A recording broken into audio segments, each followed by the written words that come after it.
So, I actually forgot to film the intro the first time, and then I deleted it the second time. So this is the third time trying the intro. Hi, my name's Maya, and I like to sew. This video is just about me sewing this cute little slip pink flower rhinestone skirt. It's not really a tutorial because I cannot teach for the life of me. It's just kind of more of a sew-along. So if you like sew-alongs, please do watch, and if you don't, please still watch instead because I'm a funny person. Bye! So I started out with the ironing of the fabric. This is actually a bed sheet from the thrift store. It's honestly the best place to get fabric, hands down. I love the thrift store. Anyways, so I folded the fabric and then traced on the pattern. It's a simple pattern with my higher hip, lower hip, and length measurement. And then I trimmed out the pattern, making sure the seam allowance was on the fabric and not on the pattern. I basically just used my lower hip, higher hip, and like kind of length measurement. I actually ended up not measuring it long enough, so if you're ever making a pattern like that, always give yourself more length. Don't do a seam allowance on the actual pattern. I just do it on the fabric later on so I know where the exact line I'm sewing is. So right now I'm just sketching on the other side where the sewing line should be. I learned this from corsetry because it gives a more exact measurement.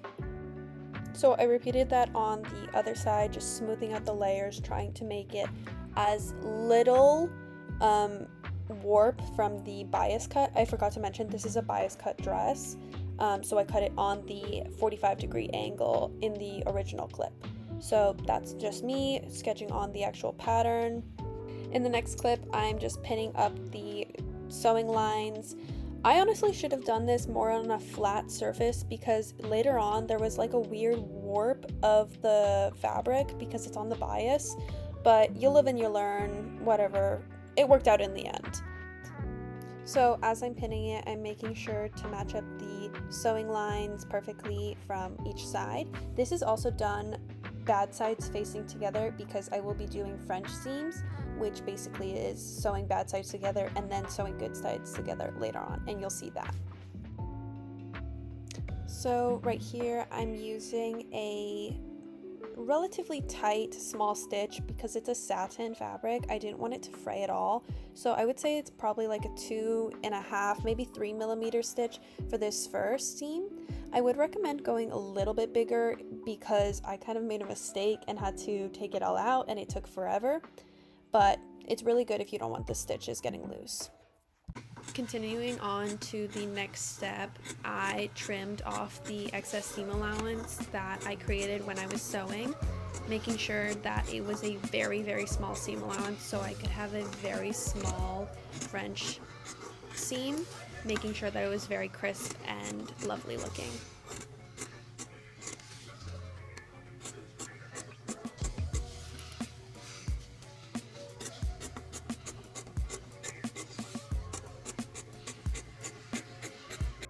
I didn't show this step on the video because I thought it was quite boring, but I did iron these seams flat, right sides facing together, to get a really crisp line when I was sewing, and then I went back to iron them again. I did this on both sides for the French seams. Right here I cut the elastic, making sure it was about the measurement of my hip, and then I sewed it together just using a simple small straight stitch. The one thing I would recommend you do if you're going to make this is use a much bigger elastic because my elastic kept flipping over as I wear it and it's a little bit frustrating. I finished it, but I low-key hate it. It's just kind of blah, and also I don't know what happened here, but there's like excess over here and I'm not a big fan of that. So I think what I'm gonna do is like add a pleat or something because it's like, it's okay, but it's nothing special, and I don't know, it's not my favorite thing in the world. It's kind of boring. I'm looking in the mirror over here. Scratch that. I don't hate it. I just don't like it at all. I'm wondering if I add like a little pleat like here like maybe like a twist or something. Like a cool little twist. That's kind of interesting. Like something. Just something to make it visually interesting. Like, what if I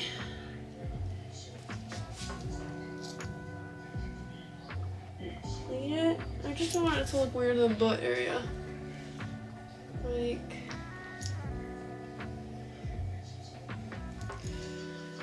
kind of make it a little more visually interesting at the side.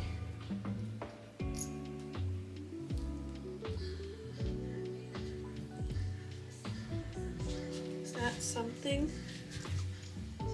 Like a little scrunch.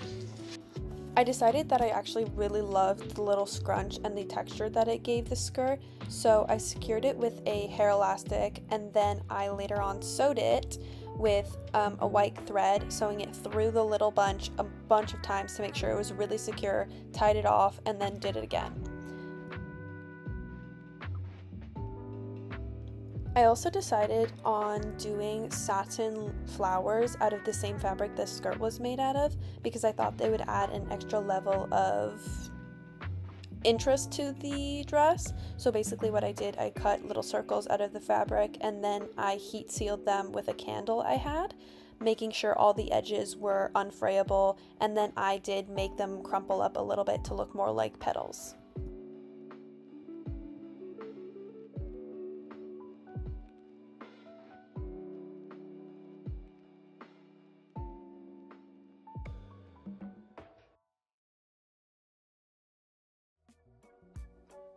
After making all of my petals, I sewed them together on the edge of the petals to make them look like a flower, and it really comes together and it looks so beautiful, making it look like a real flower. I think it looks like a peony, which are my favorite flowers and my mom's favorite flowers, so it makes it even better. Once I finished attaching all the petals, I tied off the string in a couple knots, just making sure it was really secure, and then I grabbed the skirt and then attached it to where that little bunch of fabric was when I made the twist, again tying it multiple times to make it really, really secure, making sure it would never fall off in the wash, running through a forest, I don't know, whatever I was doing, it would not fall off. I needed this to stay on.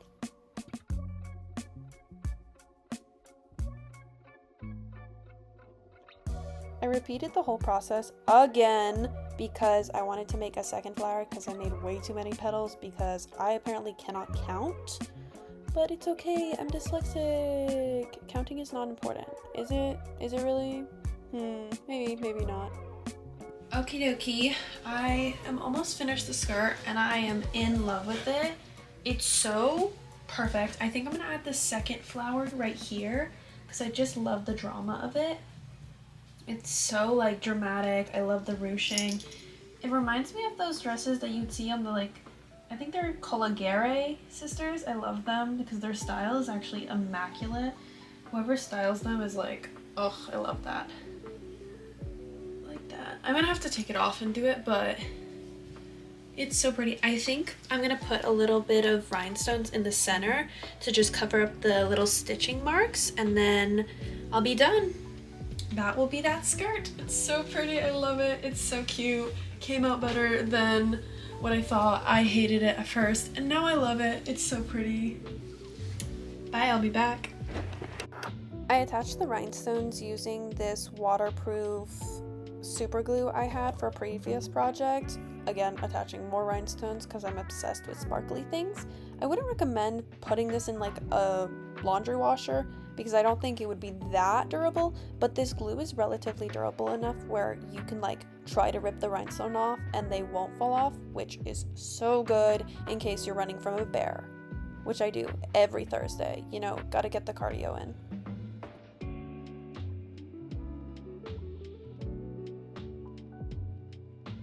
And that is the final step in making this beautiful skirt. I'll see you back in a minute. Before I even start, I'm gonna say I love this skirt. It came out better than I could have ever imagined. It's perfect. The length is gorgeous. I love, love, love, love it. Beautiful. If you made it to the end of this video, thank you so much for watching. I hope you come again soon. If you want to tell me what you liked or didn't like about the skirt, I would love to hear it in the comments. Please like and subscribe if you want to, and I'll see you later. Love you. Bye!